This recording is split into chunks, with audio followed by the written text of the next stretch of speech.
It began on the kind of night that wraps itself in a sense of foreboding. A night where the air feels heavy, pregnant with secrets waiting to claw their way into the light. Megan had just returned from a shoot in Malibu. Her makeup still flawless, her perfume lingering in the air like a weapon aimed at my chest. She moved through the house with the ease of someone who knew it was hers, pouring herself a glass of wine as though nothing in the world could touch her. "Megan," I started, sitting on the edge of the couch, watching her silhouette as she leaned against the kitchen counter. "Can we talk about something?" She raised an eyebrow but didn't turn to face me. "You sound serious. What's up? What's up?" The question clanged in my ears like a cruel joke. What was up? How about the fact that for weeks, I'd felt like I was living with a stranger? How about the fact that her laughter seemed hollow, her words sharp and clipped, or that every time her phone buzzed, she guarded it like a hawk protecting its young? I didn't answer right away. Instead, I stared at her, hoping, praying, that maybe this time she'd meet my gaze and I'd see something honest in her eyes. But no, her focus stayed on her glass of wine, her fingers tracing lazy patterns on the stem. "Have you ever felt," I finally said, my voice carefully controlled, "like there's something happening in your life that you can't explain? Like something's shifting under your feet, but you don't know what it is?" She chuckled softly, dismissively, as if I'd just recited some bad poetry. "Mark, you've got to stop watching those conspiracy documentaries before bed." My stomach twisted at her flippant tone, but I forced myself to smile. "Maybe you're right. Maybe I'm just imagining things." That should have been the end of it. I should have let the conversation drop, let the suspicion fester quietly like some dark, internal disease. But I couldn't. Not after what I'd seen that morning. It was just after dawn when I woke up to Megan's side of the bed empty. That wasn't unusual. Her schedule was unpredictable, and she often left early for meetings or shoots. What was unusual was her laptop, carelessly left open on the dining table. Megan was meticulous about her privacy, always closing her tabs, locking her screens. But not that morning. And there it was, an email chain between her and Vincent Devereaux. At first glance, it seemed professional, filled with lines about shooting schedules, costume adjustments, and lighting preferences. But then I saw his name at the bottom of one email, followed by a single, damning line. "I can still feel you on my skin." The words struck like a physical blow. I stood there, staring at the screen, my heart thundering in my chest. My first instinct was to scroll further, to find more evidence, but my hands froze on the trackpad. What more did I need? It was all there in black and white. And now, watching her swirl her wine as if nothing had happened, I felt the anger begin to boil. "Megan," I said, my voice sharper now, "what's going on with you and Vincent?" The glass paused midway to her lips. For a moment, just a flicker of a second, something dark passed over her face, something calculating. Then she laughed, actually laughed. "Vincent?" she said, setting the glass down with a dramatic sigh. "Mark, come on. He's my director. Do you know how ridiculous you sound right now?" "I'm ridiculous?" I shot back, standing now, the words tumbling out of me faster than I could control. "Because I'm pretty sure your director doesn't email all his actors saying he can feel them on his skin." Her expression froze, the mask slipping just enough for me to catch a glimpse of the guilt beneath. But Megan was a pro. She recovered quickly, rolling her eyes as if I were the one being unreasonable. "That's how Vincent talks to everyone," she said dismissively. "He's eccentric. You know how people in this industry are." I stepped closer, my fists clenched at my sides. "Don't lie to me, Megan." Her head snapped up, her eyes narrowing. "And don't accuse me of things you can't prove." She shot back, her voice cold now.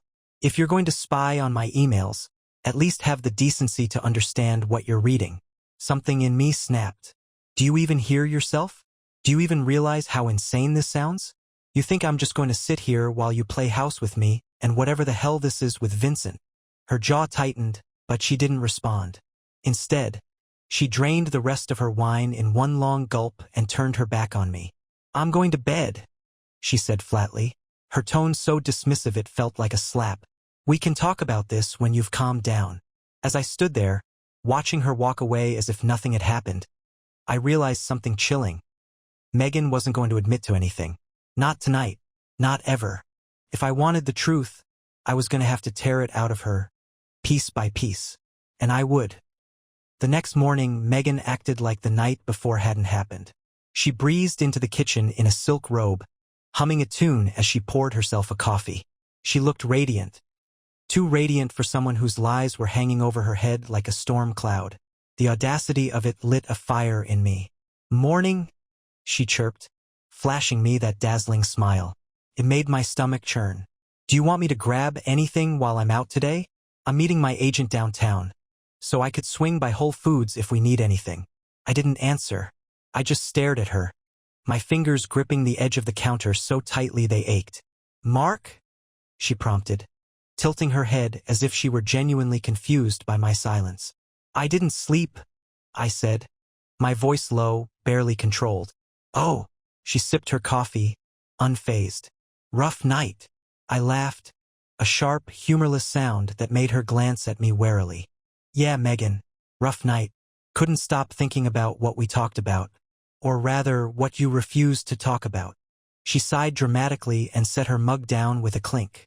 "Mark, I thought we agreed to drop this. I told you there's nothing going on with Vincent. You're making a big deal out of nothing." "A big deal out of nothing?" I repeated, my voice rising. "You expect me to just forget what I saw? To believe that your director, who, by the way, is notorious for this kind of crap, just casually writes things like, 'I can feel you on my skin' to all his actors?" Her jaw tightened, and for the first time, I saw a flicker of panic in her eyes. It was fleeting, but it was there. "Mark," she said slowly, carefully, "you're blowing this way out of proportion. Vincent is intense, sure, but it's all part of his creative process. He pushes boundaries. That's how he gets the performances he's known for. Don't." I stepped closer, my voice sharp enough to cut glass. "Don't treat me like an idiot. I'm not some tabloid reporter you can brush off with PR spin." Her expression hardened, the mask slipping into something colder. "I'm not doing this with you right now," she said, grabbing her coffee and turning toward the stairs. "Oh, we're doing this?" I shot back, following her. "Because if you think you can keep lying to me, you're dead wrong. And if you walk away again, I swear to God." "What?" she snapped, spinning around so fast I almost collided with her. Her voice was sharp now, her eyes blazing. "What, Mark? Are you going to what? Keep yelling? Keep accusing me of things that aren't true? Do you have any idea how exhausting this is?" I stared at her, stunned by the venom in her voice. "You're exhausted? I'm the one who found out my wife might be cheating on me." Her lips curled into a cruel smile. "Might be." She crossed her arms, her posture daring me to keep pushing. "So you don't even know, do you? You're running yourself in circles over a stupid email, acting like it's the end of the world, when all you've got is your own insecurity." I opened my mouth to respond, but the words died in my throat. She turned it back on me so effortlessly, so viciously, that I felt momentarily paralyzed. "You know what your problem is, Mark?" she continued, stepping closer, her voice dripping with condescension. "You've never understood what it means to be in my world. You sit behind your little desk in your little office and act like you can judge me, like you even know what it's like to deal with someone like Vincent. But you don't. You never have, and you never will." I stared at her, my mind racing. She wasn't just deflecting anymore. She was trying to dismantle me, to make me question everything I'd seen and felt. But I wouldn't let her. "You can keep spinning this however you want," I said quietly, my voice shaking with suppressed anger. "But I'm not letting it go. Not until I get the truth." Megan smirked, a cruel, dismissive twist of her lips. "Good luck with that," she said, brushing past me and disappearing into the bedroom. I stood there, trembling, a storm of emotions raging inside me. She was too good at twisting the narrative. But I wasn't done. Not even close. That day, I called in sick to work and spent hours digging through every trace of her life I could access. Emails, phone records, even her social media messages. It wasn't easy. Megan was careful, almost obsessively so. But eventually, I found something. A series of texts, buried deep in her backup files, between her and Vincent. They weren't explicit, but they didn't need to be. The tone, the familiarity, the subtle suggestions, they were enough to confirm what I'd already known in my gut. But it was the last message that made my blood run cold. We'll talk more in Paris. I'll book the suite. Same place as last time. Paris. She'd told me she was going to Paris next month for a press tour. She'd even invited me to come along, claiming it would be good for us to spend some time together. Now I knew the truth. Paris wasn't for us. It was for them. And suddenly, everything was clear. Megan wasn't just lying to me. She was planning something behind my back. Something big. I didn't know what my next move would be, but one thing was certain. This wasn't over. Not by a long shot. The text about Paris was a trigger. It wasn't just a betrayal, it was a meticulously planned insult. Megan had woven her web of lies with such precision that she'd expected me never to see it unravel. But now, with the evidence in hand, I felt my anger shift into something sharper, something colder. When Megan came home that evening, she was glowing. She walked in carrying shopping bags from high-end boutiques, her hair swept up into a careless bun. She was already on the phone, laughing at something whoever was on the other end had said. Her carefree demeanor made me want to scream. She hung up just as she reached the kitchen and looked at me, sprawled on the couch. "Hey," she said casually, setting the bags down on the counter. "You feeling better? Or are we still doing the whole suspicious husband thing?" I didn't answer immediately. Instead, I stood up and walked to the kitchen, picking up one of the bags. Inside was a sleek black cocktail dress, the kind Megan would wear to premieres. Except this one wasn't her usual style, it was edgier, more daring. It was the kind of thing she'd wear for someone she wanted to impress. "Big plans?" I asked, holding the dress up. She glanced at it and smirked. "I'm an actress, Mark. Every event is a big plan. I thought you liked it when I looked good." "Paris is going to be fun for you, then," I said, my voice deceptively calm. "A new dress, a suite. Same place as last time, right?" Her smirk froze. For the first time in weeks, I saw a crack in her mask. She recovered quickly, but not quickly enough. "I'd seen it." "What are you talking about?" she asked, her tone neutral but her eyes sharp. "I went through your messages." I set the dress down, leaning against the counter, watching her like a predator watches its prey. Vincent's texts, Megan. The ones about Paris. The ones about the suite. "Want to explain that?" Her lips parted slightly, but no words came out. She stared at me, calculating, weighing her options. Finally, she crossed her arms and tilted her head. "You went through my private messages? Don't even try to make this about me." I snapped, my voice cutting through the room like a blade. "You lied to my face. You're planning a romantic getaway with him while I sit here like a fool, waiting for you to throw me scraps of your attention." She rolled her eyes, but the tension in her shoulders betrayed her. "You're being ridiculous. Vincent booked the suite for meetings. It's not just me going, it's the whole team. I don't know what you think you saw, but stop lying." I slammed my hand on the counter, the sound reverberating through the kitchen. "I've given you every chance to come clean, and all you've done is insult my intelligence. So let's hear it. Right here, right now. What's been going on between you and Vincent?" Her face twisted, and for a moment, I thought I'd finally broken through. But then she laughed. A bitter, humorless sound that made my blood boil. "You really want the truth?" she said, her voice dripping with venom. "Fine. Vincent and I slept together. Once. Months ago. It didn't mean anything. But if you're going to act like a paranoid control freak over it, then maybe this marriage isn't what I thought it was." The room tilted. I stared at her, stunned, my mind struggling to process her words. She admitted it so casually, so carelessly, as if she were talking about forgetting to pick up milk from the store. "It didn't mean anything?" I repeated, my voice barely above a whisper. "No, it didn't," she said, shrugging. "It was a mistake. One I regretted the second it happened. But you're blowing this up into something it's not. You're making it impossible for us to move forward." My shock turned to fury. "I'm making it impossible? You lied to me. You slept with another man. You've been sneaking around, sending messages, planning trips, and you want to put this on me?" She didn't answer. Instead, she grabbed her purse and started walking toward the door. Where are you going? I demanded, following her. Out, she said coldly. I need some air. I can't deal with you right now. I grabbed her arm. Not hard, but enough to make her stop. You don't just get to walk away from this, Megan. Not after what you've done. She wrenched her arm free, her eyes blazing. Watch me. And then she was gone, the door slamming shut behind her. I stood there, my hands shaking, my chest heaving with anger and betrayal. The house felt empty without her. But for the first time, I realized that emptiness had been there for a long time. She'd just been filling it with lies. I walked back to the kitchen, where her shopping bags still sat on the counter. In one of them, I found a receipt. It wasn't for the dress or the shoes she'd bought. It was for a bottle of champagne, Dom Perignon, purchased 2 days ago. And scrawled at the bottom, under the store's printed thank you note, was a handwritten message. Enjoy Paris. V. She hadn't just been lying to me. She'd been mocking me.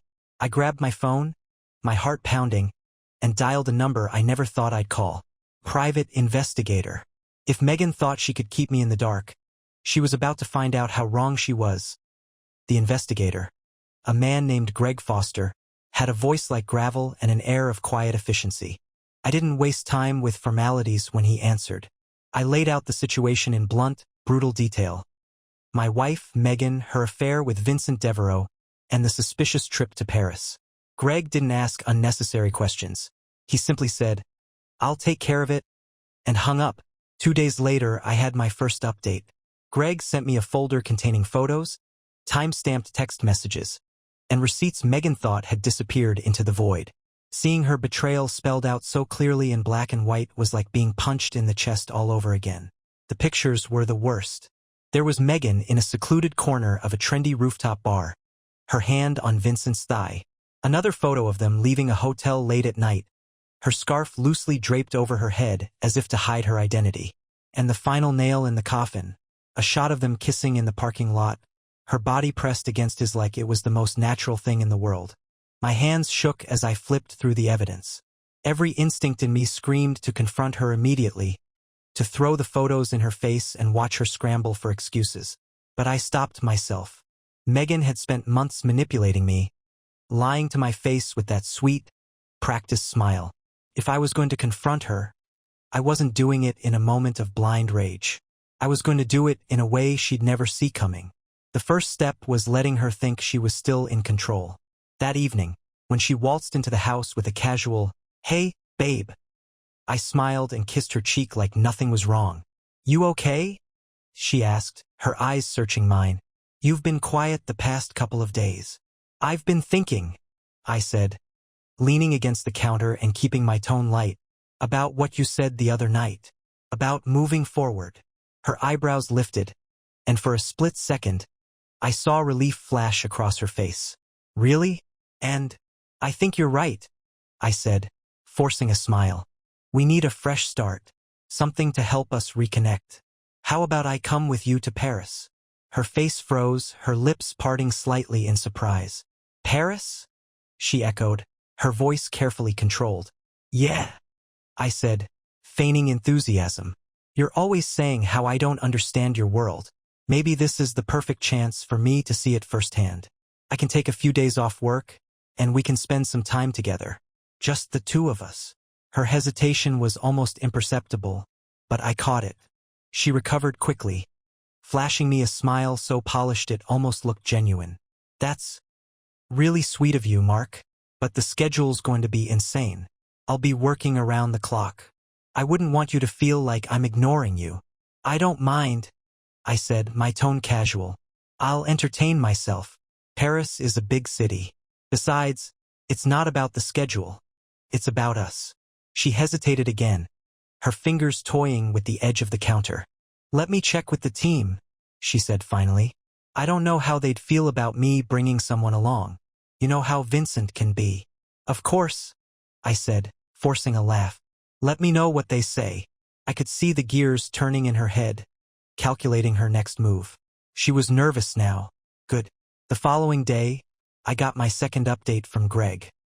He'd found something that turned my blood to ice. Megan and Vincent weren't just having an affair. They were plotting something bigger. The messages between them painted a picture of two people who weren't just indulging in a fling. They were strategizing. Vincent had promised Megan a role in his next big film, a career-defining project that was already generating Oscar buzz. But there was one catch. The production was being kept under wraps until contracts were finalized, which meant no distractions, no leaks, and no loose ends. And apparently I was a loose end. One text in particular made my stomach drop. From Megan to Vincent, "Don't worry about Mark. He's harmless. He doesn't have it in him to do anything. I've got him under control." Control. That word echoed in my mind like a taunt. She thought I was weak, blind, incapable of standing up for myself. But she was wrong. That night, I started putting my plan into motion. While Megan was asleep, I downloaded all the evidence Greg had collected onto a USB drive. Photos, messages, receipts. Every damning piece of proof that showed her for who she truly was. And then I called someone else. An entertainment journalist I knew from college. We hadn't spoken in years, but I knew he'd jump at the chance for a story like this. A scandal involving Megan, a rising star, and Vincent Devereaux, one of Hollywood's most controversial directors. It was career gold. By morning, the pieces were in place. All I had to do now was wait for the perfect moment to pull the trigger. Megan thought she was the one holding all the cards. She thought I'd roll over and accept her lies, her betrayal, her condescension. But she'd underestimated me. And soon, she was going to find out just how wrong she'd been. The morning started like any other. Megan floated around the house in her usual glamorous haze, answering emails on her phone and occasionally humming some tune from a movie soundtrack. She acted as if nothing had happened, as if she wasn't betraying me with every breath. But beneath her polished facade, I could sense her unease.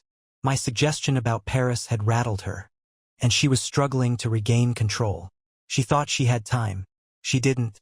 That afternoon, while she was out running errands, code for spending hours at the gym, where Vincent conveniently worked with a personal trainer, I put the final pieces of my plan into motion. The journalist I'd contacted, Alex Porter, had already reviewed the evidence. When he called me, his excitement was palpable. "Mark," he said, his voice crackling with energy. "This is explosive. I mean, Vincent's scandals are infamous, but this could end both their careers. Are you absolutely sure you want to go through with it?" "Positive," I said without hesitation. "But I need it timed perfectly. Can you drop it while Megan's still in Paris?" "Consider it done," Alex replied. "By the time the story hits, she'll be halfway around the world with nowhere to hide." We hung up, and for the first time in weeks, I felt a sense of clarity. This wasn't just about exposing her affair. It was about reclaiming my life. Megan had spent months lying to me, manipulating me, making me feel small. Now I was going to turn the spotlight on her. That evening, she came home in an unusually good mood. She was practically glowing, her smile wide as she poured herself a glass of wine. "You're in a good mood," I remarked, watching her from the couch. "Why wouldn't I be?" she replied, flashing me a grin. "I got the green light for Paris. The team said it's fine if you come along. Looks like we'll finally get that fresh start you wanted." I stared at her, trying to keep the shock off my face. She was inviting me now? This wasn't part of her plan. I could tell by the tension in her voice, the slight hesitation when she said, "Fine." She was panicking, trying to cover her tracks. "That's great," I said, forcing a smile. "I'll book my ticket tonight." Her smile faltered for a split second before she recovered. "Perfect," she said, raising her glass. "To Paris." "To Paris?" I echoed, clinking my glass against hers. But Megan wasn't the only one making plans for Paris. I'd already booked my ticket 2 days earlier, on a separate flight, arriving a day before hers. While she thought I'd be playing the doting husband, trailing behind her at press events, I'd be working with Alex to ensure the story hit at the most devastating moment possible. The next week flew by in a blur of quiet preparations. Megan was so wrapped up in her own schemes that she didn't notice me copying her itinerary, combing through her emails for flight details, or quietly transferring money from our shared account into one she couldn't touch. She was too busy packing her designer dresses and practicing her lines for interviews. When the day of the trip arrived, I dropped her off at the airport with a kiss on the cheek. "See you in Paris," I said, watching as she waved and disappeared into the crowd. The moment she was out of sight, I drove straight to the airport for my own flight. When I landed in Paris, I wasted no time. I met Alex at a small cafe near the Champs-Élysées, where we finalized the release plan for the story. "Are you sure you're ready for this?" Alex asked as he slid his laptop across the table. The headline was already written, "Hollywood Scandal.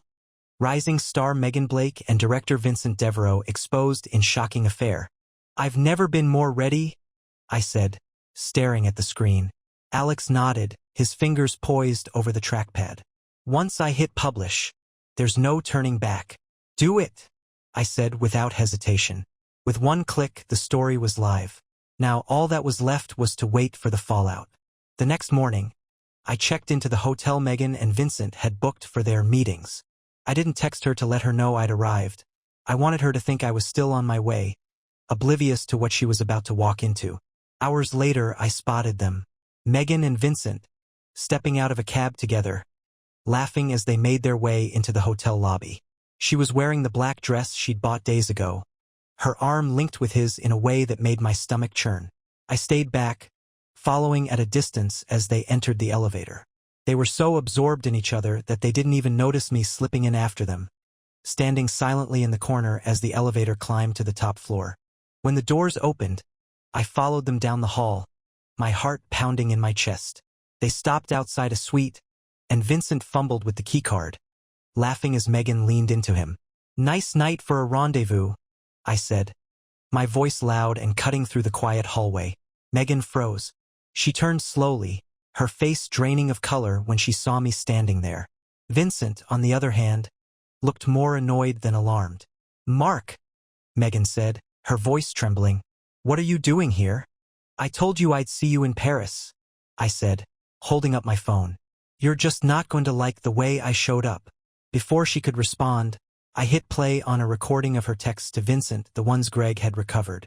Her voice, her damning, unmistakable voice, filled the hallway, reciting her plans in vivid detail. Vincent paled. Megan looked like she'd been slapped. "What the hell is this?" Vincent demanded, stepping forward. "It's over," I said, ignoring him and locking eyes with Megan. "You've lied to me for months. You've made me feel like a fool. But now, the whole world knows who you really are." Megan opened her mouth to speak, but before she could, Vincent's phone buzzed. He glanced at the screen and swore under his breath. "It's the press," he said, his voice tight. "They know." Megan grabbed her own phone, her hands shaking as she scrolled through her notifications. Her face crumpled as she realized what was happening. You did this?" she whispered, looking up at me with a mixture of fury and disbelief. I stepped closer, leaning in so only she could hear me. "I warned you, Megan. You thought you could control me. You thought I'd just roll over and take it. But now, you're the one who's finished." She stared at me, her lips trembling, but she didn't say another word. As I walked away, leaving her and Vincent standing there, I felt a strange sense of calm wash over me. This wasn't the end of my journey. It was the beginning of hers. A fall from grace she'd never see coming. The fallout was immediate and devastating. By the time I returned to my own hotel room, the story had spread like wildfire. Every major entertainment site and tabloid was plastered with headlines. Megan Blake's affair with scandalous director Vincent Devereaux rocks Hollywood. Rising star caught in hotel rendezvous. And my personal favorite, "I can feel you on my skin." Text messages that ended careers. The story wasn't just about the affair. Alex had done his homework. He dug into Vincent's history of inappropriate behavior with actresses on his sets, including a few incidents that had been quietly buried. With the new spotlight shining on him, former victims came forward, adding fuel to the fire. Megan's name was everywhere, tied to Vincent's disgrace. And the best part? The photo of them entering the Paris hotel together, the one I snapped on my way out, was front and center. I spent hours reading the comments on social media, my emotions swinging between satisfaction and anger. Some people defended her, calling the coverage invasive and unfair, while others tore her apart, labeling her a homewrecker and questioning her moral compass. Vincent, unsurprisingly, received even worse. Megan called me that night. It was late, and I was sitting on the edge of the bed, staring at my phone as it buzzed on the nightstand. Her name flashed on the screen, but I didn't pick up. I let it ring. Then it rang again, and again. Finally, I answered, my voice calm. "Hello, Mark," she said, her voice hoarse and frantic. "What did you do?" I didn't say anything at first. I let the silence hang heavy between us, listening as her breath hitched on the other end of the line. "Mark, please," she continued, her voice breaking. "You have to fix this. They're saying horrible things about me. The press is camped outside my hotel. My manager's talking about dropping me. Vincent's people won't even answer his calls. I can't handle this." "You can't handle this?" I repeated, my voice sharp now. "Megan, this is your mess. You lied. You cheated. You made your choices, and now you're facing the consequences. Don't call me to clean it up.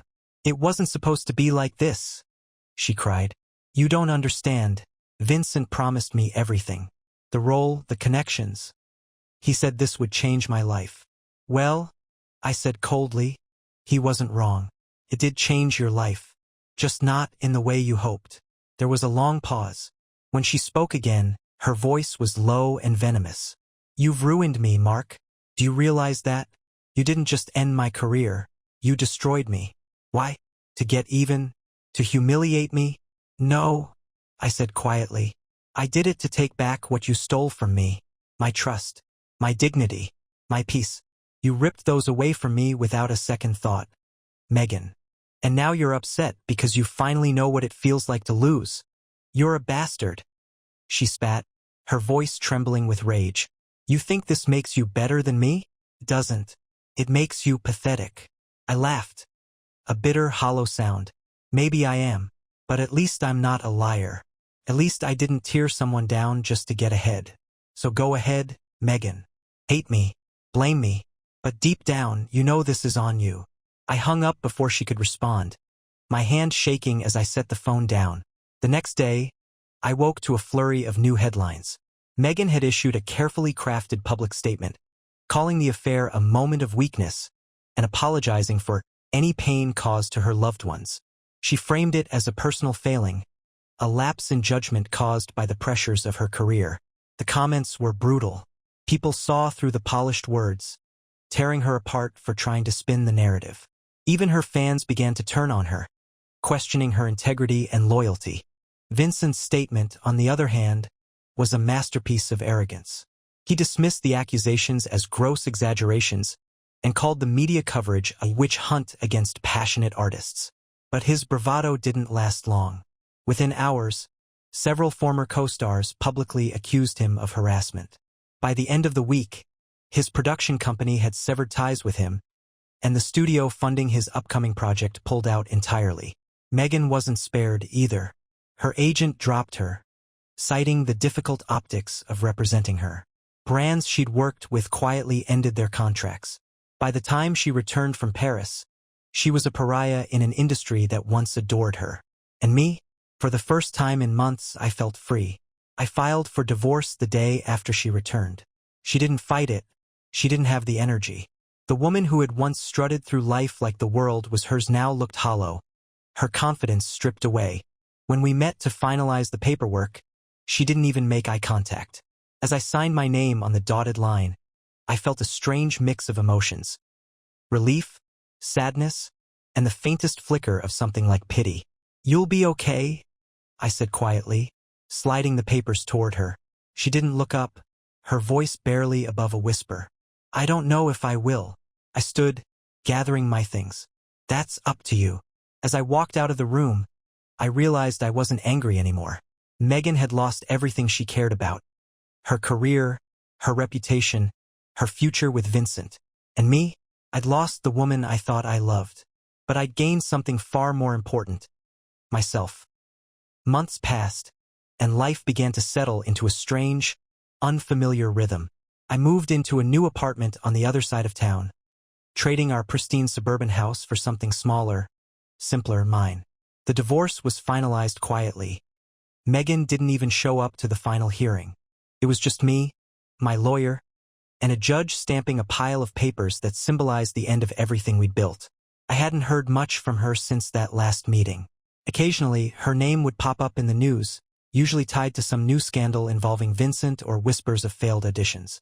She was still trying to claw her way back into relevance, but Hollywood had a short memory for rising stars who burned too bright and crashed too fast. Vincent, for his part, had disappeared completely. The last I heard, he'd retreated to Europe after his production company imploded. Rumors swirled about lawsuits and hush money, but I didn't care enough to follow up. One night, I was sitting on my balcony with a glass of whiskey, staring out at the city lights, when my phone buzzed. I glanced at the screen and froze. It was Megan. I almost ignored it. Almost. But something in me, a morbid curiosity maybe, made me pick up. "Mark," she said, her voice hesitant. It had been months since I'd heard it, and it felt strange now, distant and unfamiliar. "Megan," I replied flatly. "What do you want?" There was a long pause. I could hear her breathing on the other end, shallow and unsteady. I need to talk to you." "About what?" "Everything," she said quietly. "I've been thinking a lot about what happened. About us." I leaned back in my chair, swirling the whiskey in my glass. "Megan, if you're calling for closure, you're about 6 months too late." Her voice broke. "Please, Mark, just listen." Against my better judgment, I did. She started talking, rambling, really, about how much she regretted what had happened. How Vincent had promised her the world, only to leave her with nothing. She admitted that she'd been selfish, that she'd taken me for granted, and that losing me was the worst mistake of her life. "I didn't deserve you," she said, her voice trembling. "I see that now, and I don't expect you to forgive me, but I needed to tell you." I stared out at the city, my chest tight. A part of me wanted to yell at her, to lay into her for everything she'd done. Another part of me wanted to hang up and never think about her again. But instead, I just sighed. "Megan, do you even know why you're apologizing? Is it because you actually regret what you did? Or because you lost everything and need someone to blame?" Her silence told me everything I needed to know. "That's what I thought," I said, standing and leaning against the railing. "You're not sorry for what you did. You're sorry you got caught. You're sorry it didn't work out the way you wanted. And that's fine. But don't call me looking for absolution. I can't give you that." She started crying, quiet, broken sobs that twisted something deep inside me. But I didn't let it show. I'd already given her too much of myself. "I loved you, Megan," I said softly. "I gave you everything I had, and you threw it away. That's on you, not me." "Mark, please," she whispered. I don't know how to fix this." "You can't," I said simply. "Some things can't be fixed. Sometimes you just have to live with the consequences of your actions." She didn't say anything after that. Just a soft, "Goodbye," before the line went dead. I stared at the phone for a long time, my emotions swirling in a chaotic mess. Anger, sadness, relief. They were all there, fighting for dominance. But eventually, I set the phone down and turned back to my whiskey. Megan had been my past, and now she was just another lesson. I went to bed that night and slept better than I had in years. 6 months after Megan's call. Her voice had become a distant echo in my memory. Life had changed in ways I couldn't have imagined. For the first time in years, I felt free from her lies, her manipulation, her endless games. I wasn't Mark, the supportive husband, anymore. I was just Mark, a man rebuilding his life one piece at a time. The headlines about Megan and Vincent had long since faded. Hollywood had moved on, its hunger for fresh scandal devouring new stories every week. Megan was still trying to cling to her career, doing low-budget indie films and hosting small-time events. Occasionally, I'd hear about her through mutual friends, but I never asked. I didn't care anymore. One evening, I found myself at a quiet cafe downtown, waiting for a friend. The place was cozy, the kind of spot Megan would have hated. No glamour, no paparazzi, just mismatched chairs and the smell of fresh coffee. As I sipped my drink, I noticed a woman at the next table, scribbling furiously in a notebook. She had a look of quiet determination, her brow furrowed in concentration, and a faint smile playing at her lips. She caught me staring, and I quickly looked away, embarrassed. "Am I that interesting?"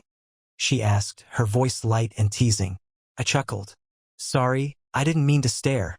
I was just curious. What are you working on? She held up the notebook, revealing pages filled with sketches and notes. Architecture project, she said. I'm trying to design something that doesn't look like every other glass box in this city. I smiled. Good luck with that. Sounds ambitious. Ambition is kind of my thing, she said with a grin. I'm Claire, by the way. Mark, I replied, shaking her hand. We talked for hours. About architecture, travel, books, movies, everything and nothing. She was funny, smart, and refreshingly genuine. There was no pretense, no hidden agenda. Just a woman who loved what she did and wasn't afraid to show it. When I finally left the cafe, I felt lighter than I had in years. Claire and I started seeing each other more after that night. Slowly, cautiously, we built something real. She wasn't like Megan. She didn't need the spotlight or crave attention. She was steady, grounded, and fiercely independent. She didn't just want me around. She wanted me to grow, to be better, to thrive. One night, as we were sitting on my balcony watching the city lights, she turned to me and said, "You seem different lately, happier, like you've finally let something go." I thought about her words, about everything that had happened over the past year. Megan's betrayal, the heartbreak, the revenge. It all felt like a distant storm, something that had passed and left me stronger in its wake. I think I have, I said, taking her hand in mine. For a long time, I thought losing Megan was the worst thing that ever happened to me. But now, I realize it wasn't a loss. It was a lesson. She showed me what I deserved, but more importantly, what I didn't. Claire smiled, her thumb brushing against my knuckles. Sounds like you're finally starting to figure things out. Maybe, I said, pulling her closer. Or maybe I just got lucky meeting you. The past had shaped me, but it didn't define me. Megan's betrayal had left scars, but they were just that, scars. Faded reminders of a time when I'd lost my way. Now, sitting there with Claire, the city stretching out before us, I realized something. I wasn't angry anymore. I wasn't bitter or broken. I was free, and for the first time in a long time I was happy.